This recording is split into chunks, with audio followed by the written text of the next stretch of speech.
বিস্ফোরক অভিযোগ করছেন রাজ্যের বিরোধী দলনেতা শুভেন্দু অধিকারী। আইপ্যাকের কর্মীদের নাকি সরকারি দপ্তরে নিয়োগ করা হচ্ছে। সরকারি অফিসে নিয়োগের ছক।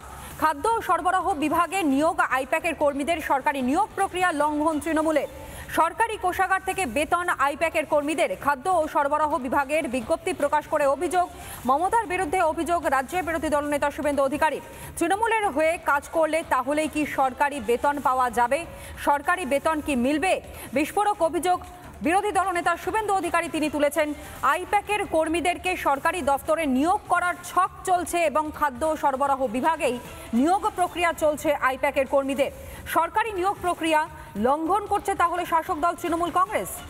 এই নিয়ে শুভেন্দু অধিকারী তিনি কি বলছেন আপনাদের সামনে রাখবো। টাকা কনসলিডেট পেতে ফুড সাপ্লাইতে কিছু আইপ্যাকের লোককে ঢোকাচ্ছে। তাদের তো সেখানে রিজার্ভেশন নেই, এসসিও নেই, এসটিও নেই, ফিজিক্যালি চ্যালেঞ্জও নেই, আর ওবিসির তো 12টা বাজিয়ে দিয়েছে। শুভেন্দু অধিকারী বক্তব্য আপনাদের সামনে তুলে ধরেছিলাম, যেখানে বিস্ফোরক অভিযোগ করতে দেখা যাচ্ছে যে কার্যত সরকারি চাকরি করতে গেলে যেই নিয়মগুলো মানার দরকার সেই নিয়মটা খোদ এ রাজ্যের শাসক দল তৃণমূল কংগ্রেসের তারাই মানছে না। সরকারি নিয়োগ প্রক্রিয়া লঙ্ঘিত হচ্ছে। খাদ্য সরবরাহ বিভাগে নিয়োগ করা হচ্ছে আইপ্যাকের কর্মীদের সম্পূর্ণ বেআইনিভাবে এবং আইপ্যাকের কর্মীদের সরকারি দফতরে নিয়োগ করবার একটা নতুন পরিকল্পনা বা ছক করা হচ্ছে। রাজ্য বিজেপির সাধারণ সম্পাদক জগন্নাথ চট্টোপাধ্যায় তিনি আমাদের সঙ্গে টেলিফোন লাইনে রয়েছেন। জগন্নাথ বাবু, বিস্ফোরক অভিযোগ করছেন শুভেন্দু অধিকারী, আইপ্যাকের কর্মীদের সরকারি দপ্তরে নিয়োগ করবার একটা ছক চলছে। খুবই প্রাসঙ্গিক অভিযোগ, এবং এটা শুধু যে এখনই হচ্ছে তা না, ইতিমধ্যে বেশ কয়েকজন নিয়োগ পেয়ে গেছে। বেশ কয়েকজন মানে কয়েকশোর উপর আইপ্যাকের কর্মী তারা কাজ করছে। তারা আইপ্যাকের হয়ে কাজ করে, কিন্তু সরকারের থেকে বেতন নেই। আপনাদেরকে স্মরণ করায়, মুখ্যমন্ত্রীকে বলো এই বলে যে প্রকল্পটি চলে, মুখ্যমন্ত্রী যে গ্রিভান্সেলের কাজ করে, এই পুরো কাজটি একটি 500 জনের কল সেন্টার চলে। সেই 500 জনের কল সেন্টারের সঙ্গে সঙ্গে এক্সিকিউটিভ, ফিল্ড লেভেল এক্সিকিউটিভ বলে প্রত্যেকটি ব্লকে একজন করে কর্মী রয়েছেন আইপ্যাকের।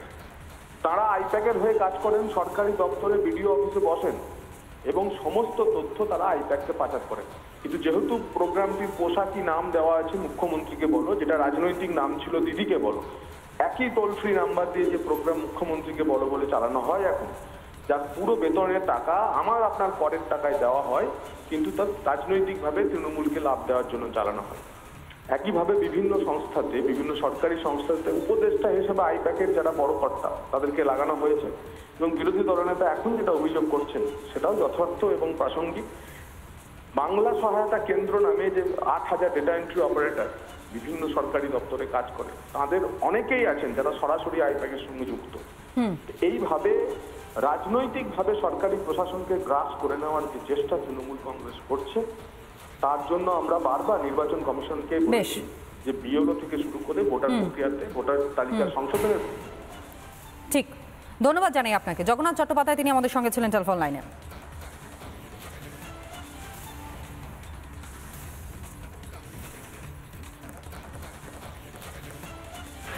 নানা ধরনের কন্টেন্ট দেখার জন্য লাইক করুন, শেয়ার করুন আমাদের ফেসবুক পেজ, সাবস্ক্রাইব করুন আমাদের ইউটিউব চ্যানেল।